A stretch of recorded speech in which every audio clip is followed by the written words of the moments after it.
Good evening, class. Welcome to my chemistry class. In the last class, what we were discussing? NCERT questions. ठीक है ना? Write down the next heading of today's class: rate of radioactive decay. Lecture number? Lecture number is 8. नहीं 9. ठीक है? Heading is rate of radioactive decay. Radioactive, इसको capital में लिखो.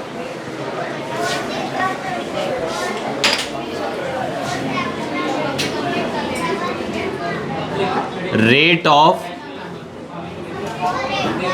radioactive decay.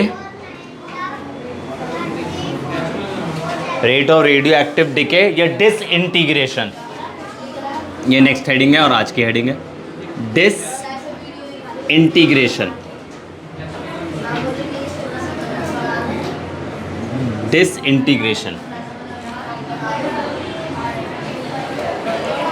देखो, रेडियो एक्टिविटी के बारे में बात करते हैं. आपने ऑलरेडी थोड़ा सा सेकेंड चैप्टर में रेडियो एक्टिविटी 11th क्लास पढ़ा हुआ है.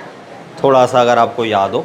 देखो, एलिमेंट्स में से अपने आप स्पॉन्टेनियसली रेडिएशंस एमिट होती है. अगर अल्फ़ा रेडिएशन एमिट हो रही होगी तो alpha particle, beta radiation emit हो रही होगी तो beta particle, gamma radiation emit हो रही होगी तो गामा पार्टिकल.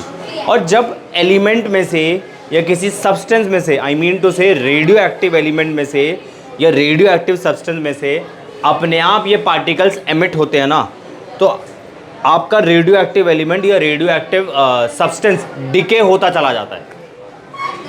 ठीक है ना, डिके होता चला जाता है या डिसइंटीग्रेट होता चला जाता है. बट ये जो डिसइंटीग्रेशन है, ये जो रेडियो एक्टिव सब्सटेंस का जो डिके हो रहा है, ये नेचुरल है. मैंने बोला ना भाई, स्पॉन्टेनियसली एमिट कर रहे हैं, अल्फा पार्टिकल एमिट कर रहा है. अल्फा पार्टिकल पता होगा आपको.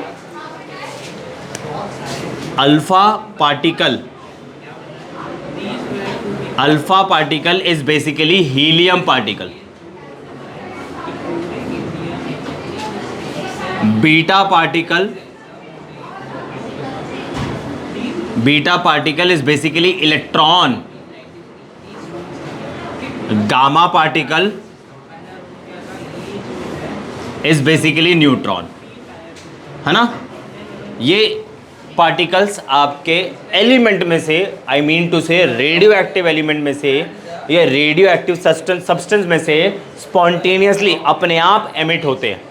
तो जब ये रेडिएशंस और you can say particles emit हो रहे होते हैं रेडियो एक्टिव सब्सटेंस में से या रेडियो एक्टिव एलिमेंट में से, तो रेडियो एक्टिव एलिमेंट डिके होता चला जाता है या डिसइंटीग्रेट होता चला जाता है. और मुझे आप ये बताओ, ये जो एमिशन है, ये जो इन पार्टिकल्स का एमिशन है, ये अपने आप हो रहा है या मैं करवा रहा हूँ? अपने आप हो रहा है ना, तो इसे बोलेंगे नेचुरल डिसइंटीग्रेशन, नेचुरल डिके. एक ये वाला केस है. दूसरे वाले केस के अंदर क्या होता है कि आप किसी एलिमेंट को बम्बार्ड कराते हो किसी दूसरे पार्टिकल से, लाइक अल्फा पार्टिकल से बम्बार्ड करा दो, तो एक सब्सटेंस निकल कर आता है, एक आइसोटोप निकल कर आता है, एक रेडियो एक्टिव सब्सटेंस निकल कर आता है, फिर उसमें से रेडिएशन एमिट होती है. तो पहले वाले केस के अंदर में से तो अपने आप रेडिएशन का एमिशन हो रहा है, अपने आप पार्टिकल्स का एमिशन हो रहा है. दूसरे वाले केस के अंदर आपने कराया, तो दूसरे वाले केस को बोलोगे आप आर्टिफिशियल डिसइंटीग्रेशन या आर्टिफिशियल डिके. इतना समझ में आया? पहले इतना लिख लो. There are many elements like uranium, thorium etcetera. There are many elements like uranium, thorium etcetera which spontaneously emit alpha, beta और gamma particles.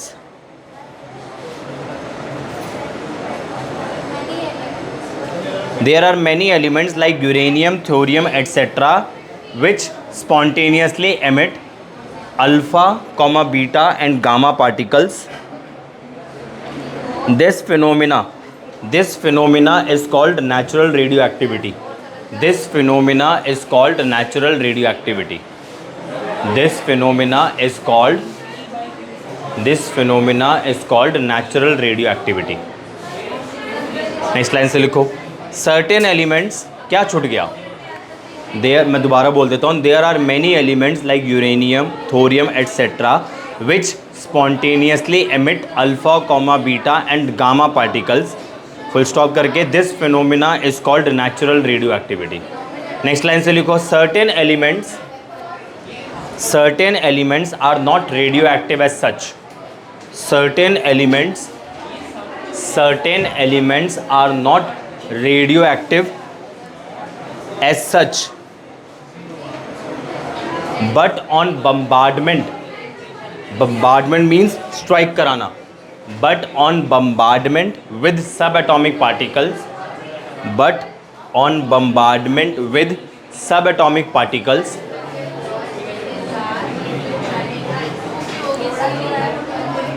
like neutron, proton, etc.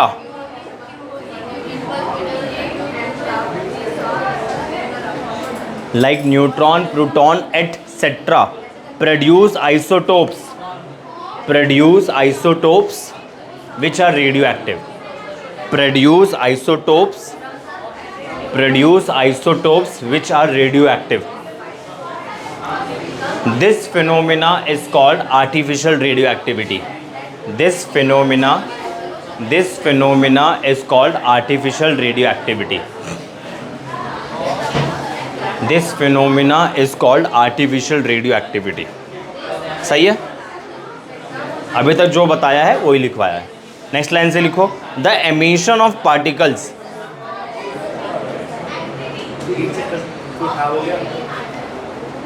The emission of particles by any radioactive element, the emission of particles by any radioactive element or radioactive isotope,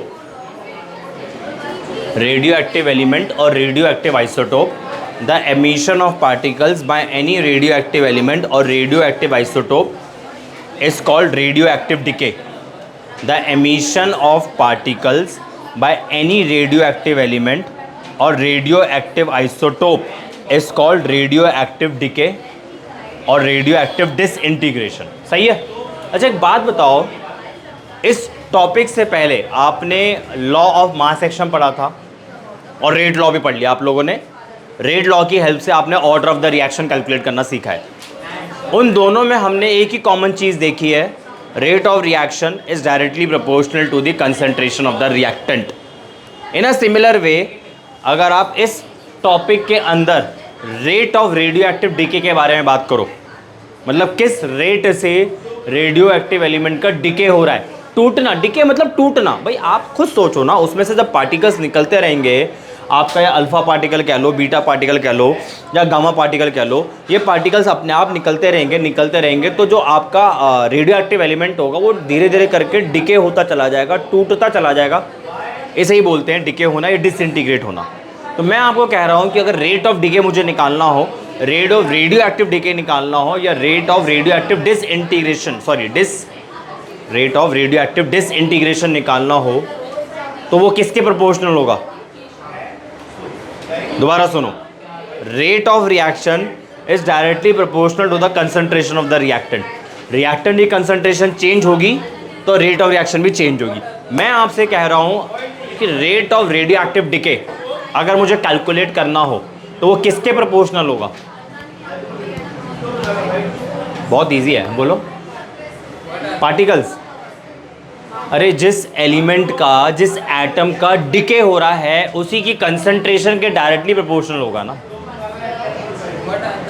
उसी भाई जब आपको लिखवाया मैंने rate of reaction, अगर मैं एक जर्नल रिएक्शन आपके सामने फिर से रख दूं, A टू B, ये आपके सामने एक हाइपोथेटिकल रिएक्शन रख दी, अगर मैं इसका रेट लॉ निकालना चाहूँ तो ऐसे तो निकालूंगा,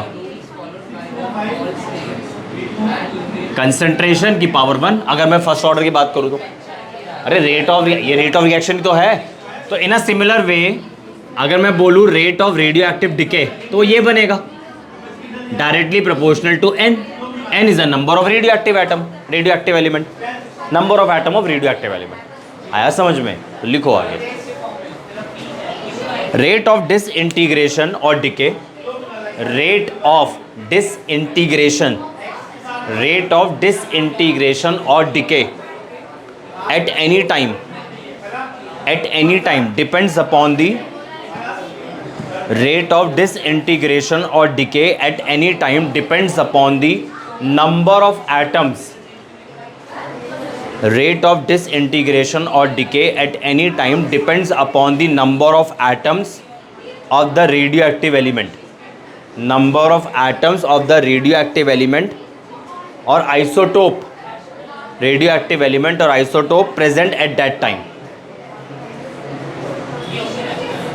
तो आपके सामने मैंने एक रिलेशन लिखा है, आप मुझे उसको देख के बता सकते हो कौन से ऑर्डर की रिएक्शन बन रही है, फर्स्ट ऑर्डर की. तो जो rate of radio active decay होता है ना, वो फर्स्ट ऑर्डर रिएक्शन होती है, फर्स्ट ऑर्डर काइनेटिक्स को फॉलो करता है. तो जो फॉर्मूले आपने फर्स्ट ऑर्डर के लिए पढ़े थे, लाइक रेट कांस्टेंट का फॉर्मूला पढ़ा था, हाफ लाइफ टाइम का फॉर्मूला पढ़ा था, वही सेम फॉर्मूला यहाँ पे भी एप्लीकेबल है. क्यों?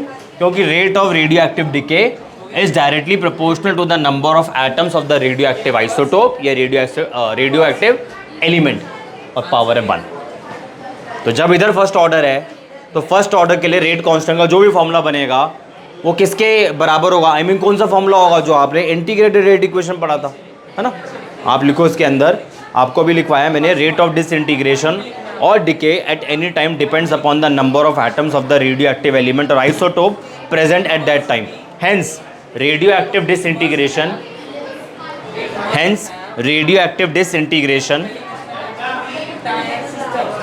फॉरवर्ड स्लैश करके लिखो decay, radio active disintegration forward slash करके लिखो decay follows first order kinetics, follows decay DECKCAY.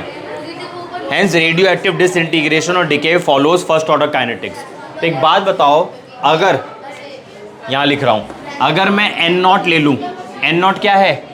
Initial number of atoms of radio active element, initial number of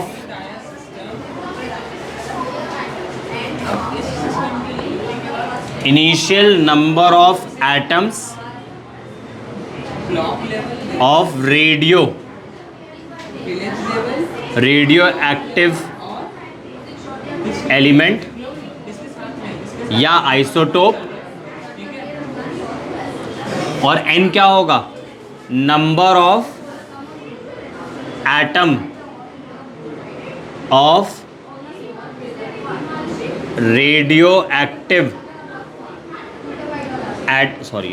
isotopes, radio active elements लिखो पहले, radio active elements या isotopes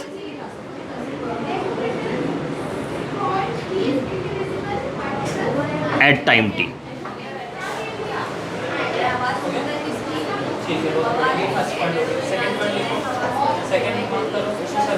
ठीक है जी, at time t. इसके बाद ये रिलेशन बनेगा, proportionality का साइन हटाओ,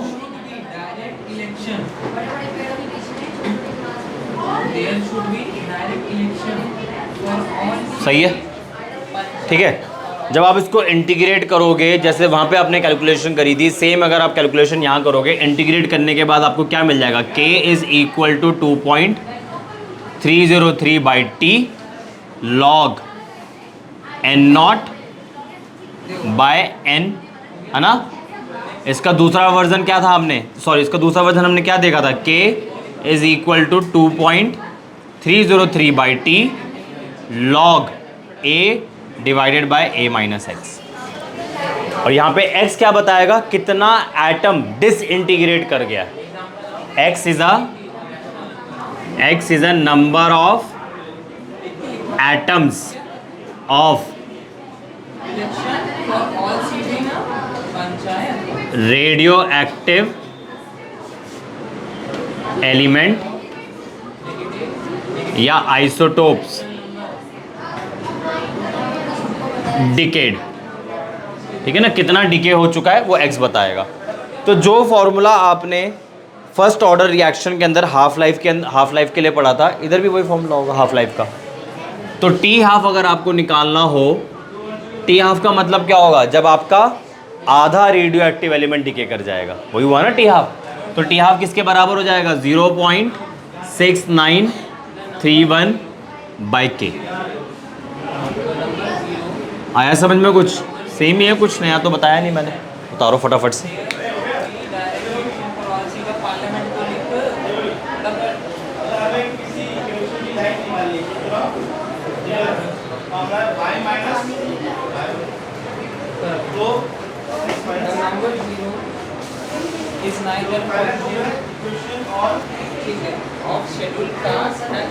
यहाँ पे हाफ लाइफ की डेफिनेशन लिख लो। इसमें आप कह सकते हैं half life time is the time या is that time. Half life time या half life period is that time at which half of the radio active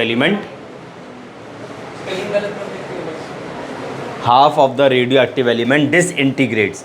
जब आधा रेडियो एक्टिव एलिमेंट डिसइंटीग्रेट कर जाए,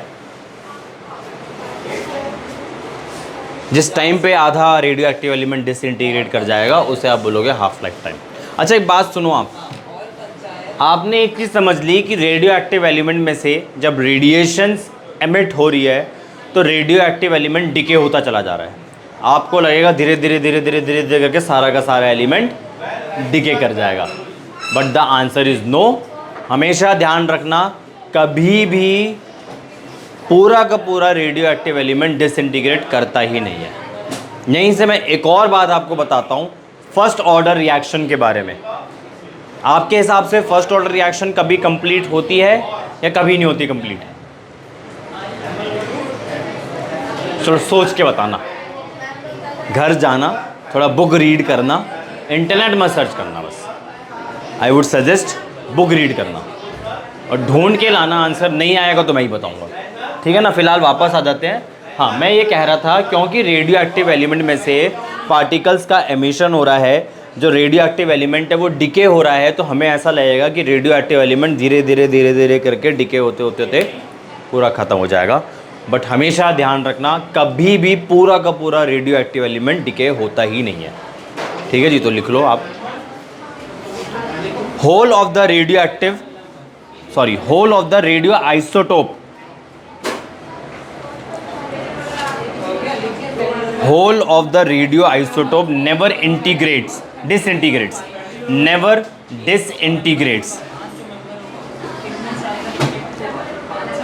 यानी कि इसकी लाइफ क्या होगी? रेडियो एक्टिव आइसोटोप की लाइफ क्या होगी? फाइनाइट होगी, इनफाइनाइट होगी? इनफाइनाइट। लिखो आगे, अभी लिखवाया मैंने आपको। Whole of the radioisotope never disintegrates, that is total life of any radioisotope is infinity। total life of any radioisotope is infinity, hence we talk of average life,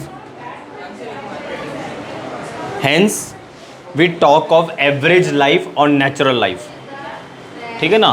तो हम एक एवरेज लाइफ के बारे में बात करेंगे, radio active element की average life के बारे में बात करेंगे या नेचुरल लाइफ के बारे में बात करेंगे। अच्छा एक बात बताओ, अगर आपका radio active element slowly integrate करेगा तो उसकी एवरेज लाइफ बढ़ जाएगी घट जाएगी? बढ़ जाएगी। और रैपिडली डिसइंटीग्रेट करेगा, फास्टली डिसइंटीग्रेट करेगा तो लाइफ घट जाएगी। लिखो, slower the disintegration that is smaller is the disintegration constant. slower the disintegration, that is smaller is the disintegration constant, इसे बोलते हैं डिसइंटीग्रेशन कांस्टेंट। अगर आप रेट ऑफ रिएक्शन के बारे में बात कर रहे हो तो rate constant, radio active decay या रेडियो एक्टिव डिसइंटीग्रेशन के बारे में बात कर रहे हो तो disintegration constant, disintegration constant.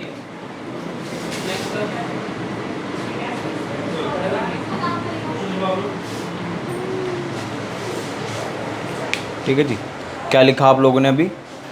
Hence we talk of average life, also called natural life. Slower the disintegration, that is smaller is the disintegration constant, greater is the average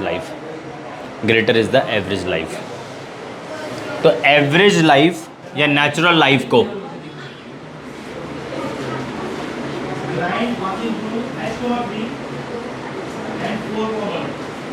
average life या natural life को आप tau से denote करोगे, विच is equal to 1/t²। ठीक है, तो 1 divided bye 0.6931, ऊपर k चला जाएगा। सही बोला मैंने? जब आप इसे सॉल्व करेंगे, कुछ गलती कर दी क्या?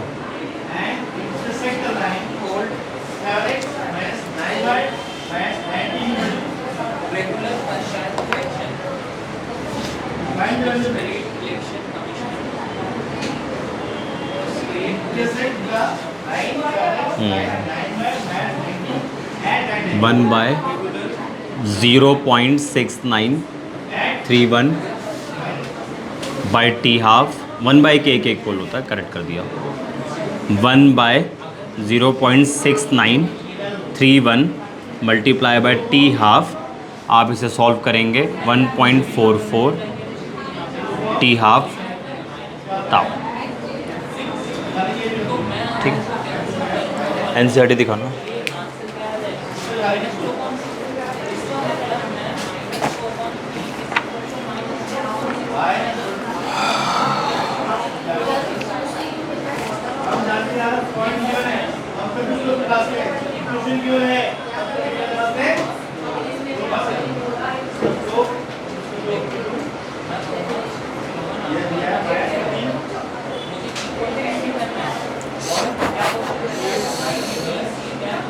क्वेश्चन लिखो। After 24 hours, after 24 hours only 0.125 gram, after 24 hours only 0.125 gram out of the initial quantity, out of the initial quantity of 1 gram, out of the initial quantity of 1 gram of a radioactive isotope, out of the initial quantity of 1 gram of a radioactive isotope remains behind, what is its half-life period?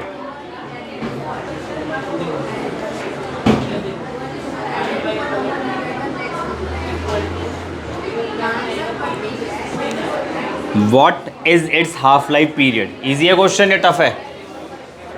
Given data लिखो। After 24 hours, 24 घंटे बाद, only 0.125 gram out of the initial quantity of 1 gram of a radio active isotope remains behind. मतलब आपने 1 ग्राम का radio active का sample लिया था, 24 घंटे बाद वो कितना बचा हुआ है? 0.125 ग्राम। यानी कि आपको क्या क्या दे रखा है? N0 दे रखा है 1 ग्राम, N दे रखा है 0.125 ग्राम। आगे क्या है? वॉट इज टाइम आपको दे रखा है 24 घंटे, what is it's half life period? Start करते हैं, इजी है क्वेश्चन।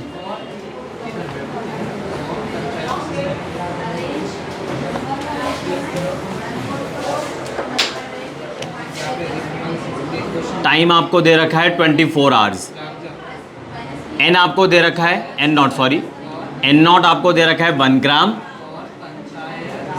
एन आपको दे रखा है 0.125 ग्राम। ठीक है जी, हमें क्या लगा? हाफ लाइफ निकालना है, तो पहले तो के चाहिए होगा मुझे। तो के जिसे हम बोलते हैं डिसइंटीग्रेशन कांस्टेंट और decay constant, which is equal to 2.303 by T log N0 by N। 2.303 by T is 24 log 1 divided by 0.125। ठीक है जी, इसे सॉल्व करना है। इसको आप सिंप्लीफाई कर लो यहीं पर ही, 3 0 ऊपर चले जाएगी, 5 2 10, 5 2 10, 5 5 25। ठीक है, कैलकुलेशन चेक करते रहना। 5 5 25, 5 4 20, 0। ठीक है, 5 8 40। तो 2.303 बाय 24 log 8। सही है, log 8 निकाल लेते हैं। क्या log 8 को मैं log 2 की पावर 3 लिख सकता हूँ? 3 आगे आ जाएगा, 3 log 2। और मुझे पता है जो log 2 होता है वो किसके इक्वल होता है? 0.3010 के इक्वल होता है। तो log 8 के बारे में चर्चा चल रही है, तो 3 इंटू 0.3010। वैसे तो log 8 की वैल्यू आपने याद रखनी है, log 1 2 3 4 5 6 7 8 9 10, ये वैल्यूज़ याद रख लो।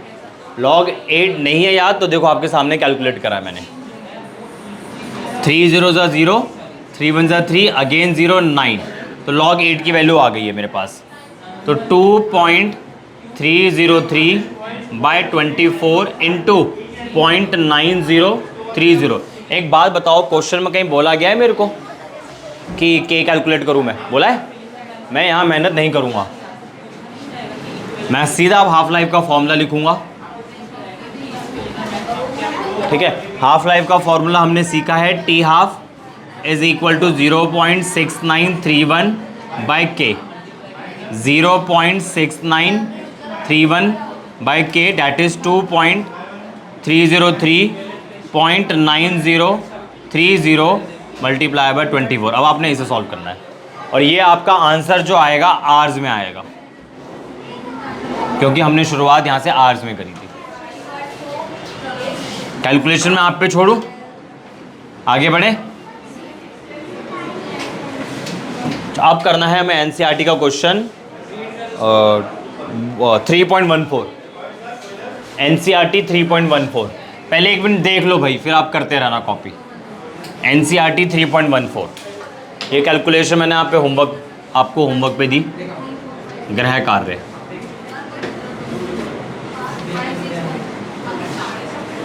थ्री 3.14 इजी क्वेश्चन है, ध्यान से देखना। आपको बोला गया है the half life for radio active decay of C14। C14 is a radio active isotope. Half life आपको दे रखी है 5730 ईयर्स। खुद सोचो हाफ लाइफ कितनी है, 5000 साल, 5800 ही मान लो अप्रॉक्सीमेटली। हाफ लाइफ 100 साल तो हम जी नहीं पाते ठीक से, यहाँ हाफ लाइफ देखो कितनी है, कब तक रेडियो एक्टिव डिके चल रहा है। तो लिख लेते हैं, टी हाफ हमें दे रखा है, बताना एक बारी 530 ईयर्स। सही है, आगे क्या है देखो, an archaeological artifact containing wood, कोई आर्कियोलॉजिकल आर्टिफैक्ट है जिसमें वुड है, लकड़ी, had only 80% of the C14 found in a living tree. उसमें 80% C14 मिल रहा है, मतलब पहले 100 होगा, बाद में 80 हुआ ना। In a living tree, estimate the age of the sample. अगर मैं N0 100 बोल दूं तो ऑटोमेटिकली N कितना हो जाएगा? 80। बोल ही रहा है वो 80% मिल रहा है, यानी कि डिके होते होते 80% आ गया। पहले 100 से शुरुआत हुई थी लकड़ी में, लकड़ी कोई थी उसमें कार्बन 14 है, कार्बन 14 आइसोटोप है, उसने डिसइंटीग्रेट करना शुरू करा और 80% तक आ गया। तो अगर मैं इनिशियल वाली 100 मानूं तो बाद वाली 80 हो जाएगी। फॉर्मूला आपके सामने लिखा हुआ है, ये रहा, ये गिवन है, ये गिवन है, ये निकालना है ना, बट ये मिसिंग है। तो टी हाफ भी तो दे रखा है, T half is equal to 0.6931 by K. यहाँ से के कर लो आप, 0.6931 बाई के, सॉरी टी हाफ, और टी हाफ हमें दे ही रखा है 0.6931 डिवाइडेड बाय 5730 ईयर्स। के आ चुका है, अब कुछ भी नहीं बचा। फॉर्मूला लिखो, सबसे पहले हमें टी फाइंड करना है। T is equal to 2.303 divided by radio active decay constant या disintegration constant log N0 by N। सारी वैल्यूज पुट कर दो। 2.303 के ये रहा आपके सामने, 0.6931 मल्टीप्लीकेशन पे ऊपर चला जाएगा 5730 लॉग 100 बाय 80। इसको तो यही सिंप्लीफाई कर लेते हैं, कैंसिल, 2 5 10, 2 4 8, 2.303 बाय 0.6931, ये वैसे भी कट जाएगा अगर ध्यान से देखोगे, ये कटेगा। 5730, इसकी वैल्यू रफ में कहीं निकाल लेते हैं, पहले यहाँ निकाल लेता हूँ। log 5 by log 4 which is equal to log 5 minus log 4। log 5 is 0.6990, log 4 is 0.6020। तो इसको सब्ट्रैक्ट करते हैं,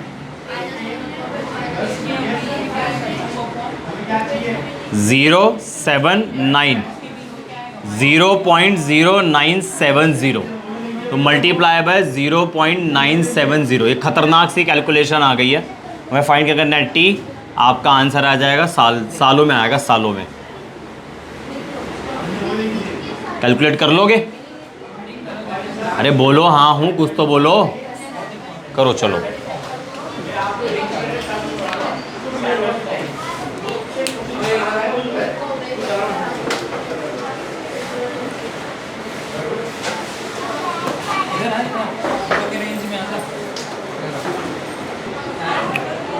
next question is 3.17। During nuclear explosion one of the products is SR strontium 90 with half life of 28.1 years। आपको strontium की half life दे रखी है। ये question is 3.17, सही बोला ना? हाफ लाइफ आपको दे रखी है किसकी? स्ट्रॉन्शियम 90 की। कितनी बताना? 228 पॉइंट, यही है। चलो जी, हाफ लाइफ ये नहीं है, 28.17। अच्छा सॉरी, ठीक है जी। हाफ लाइफ आपको दे रखी है, तो इस हाफ लाइफ को यूज करके T half is equal to 0.6931 by K, इस फॉर्मूले को यूज करते हुए मैं डीके कांस्टेंट निकाल लेता हूं।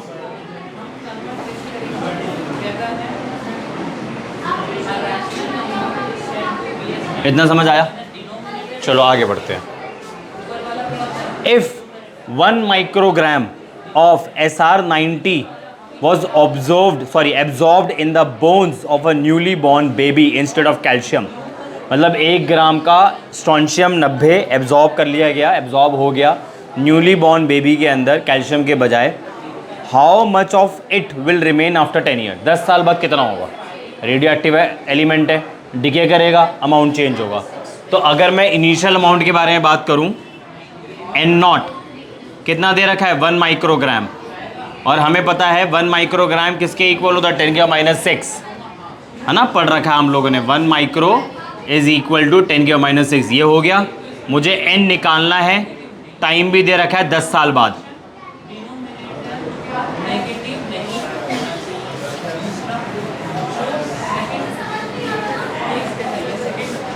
दस साल बाद फॉर्मूला लिखते हैं। T is equal to 2.303 by K log N0 by N। ठीक है, T आपको दे रखा है 10 साल, 2.303 डीके कांस्टेंट ये रहा, 0.6931 multiply by 28.1 into log 10⁻⁶ by n। 10 into 0.6931 divided by 2.303 28.1 is equal to log 10⁻⁶ n। अगर इस लॉग को उठा के यहाँ लेके जाओगे तो एंटी लॉग हो जाएगा।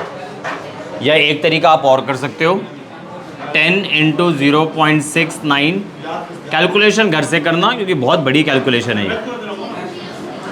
28.1, इसको log m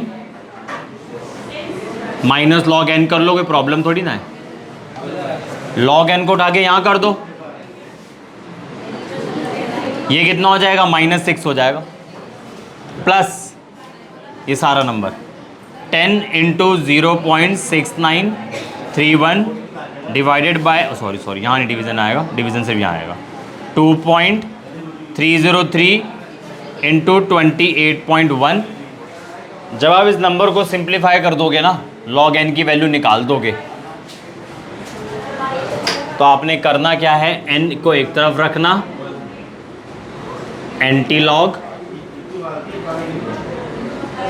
-6 plus 10 into 0.6931 divided by 2.303 28.1। ठीक है, ऐसे ही अगला पार्ट भी देख लो, यहीं से हो जाएगा। दूसरा अमाउंट आपने निकालना है 60 साल बाद का, 60 ईयर्स, और ये भी एज्यूम कर रखा है उसने, if it is not lost metabolically, body से मेटाबॉलिज्म के थ्रू उसका लॉस नहीं हो रहा है। 60 साल बाद का अमाउंट, 10 साल बाद का तो ये है, 60 साल में यहाँ पे 60 आ जाएगा बस तो यहीं से चेंज कर लेता हूँ, हेडिंग डाल लेता हूँ, हेडिंग देख लेते हैं, amount of SR90 after 60 years. ठीक है, यहीं इसी को यूज़ कर रहा हूँ। n is equal to antilog, सारी कैलकुलेशन यही रहेगी, बस -6 प्लस इधर 60 आ जाएगा, 0.6931। बस मेहनत करनी है आपने कैलकुलेशन की, इतनी बड़ी कैलकुलेशन मैं यहाँ नहीं करूँगा, बहुत टाइम ख़राब हो जाएगा। ठीक है जी, कॉपी करो।